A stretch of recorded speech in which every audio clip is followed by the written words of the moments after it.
সম্মানিত দর্শক শ্রোতা, এক ভাই জানতে চেয়েছেন গোসল করার পরে আবার নতুন করে ওযু করার প্রয়োজন আছে কিনা। হামিদাও ওয়া মুসাল্লিয়াও ওয়া মুসাল্লিমা আম্মা বাদ। সম্মানিত দর্শক শ্রোতা, মূলত গোসল করার পর ওযু করার কোনো বিধান ইসলামে নেই।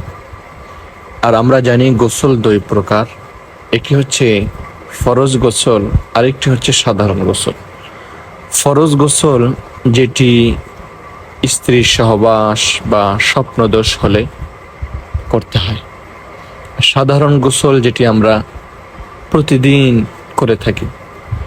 ফরজ গোসলের ক্ষেত্রে অবশ্যই আমাদেরকে তিনটি কাজ করতে হবে। 1 নম্বর, গড়গড়ার সহিত কুলি করতে হবে। 2 নম্বর, নাকে পানি দিতে হবে। 3 নম্বর, সমস্ত শরীর ভালোভাবে ধৌত করতে হবে।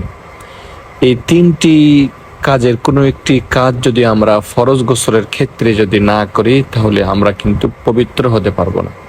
এজন্য অবশ্যই ফরজ গোসলের ক্ষেত্রে আমাদেরকে একটু সতর্ক থাকতে হবে।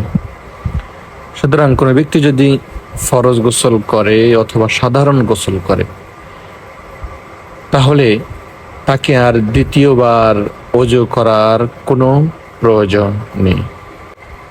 দলিল: عن عائشة رضي الله تعالى عنها أن النبي صلى الله عليه وسلم كان لا يتوضأ بعد الغسل। হাদিসটি তিরমিজি শরীফে এসেছে।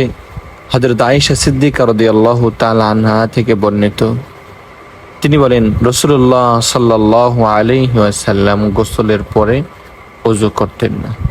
আল্লাহু আ'লামু বিস-সাওয়াব।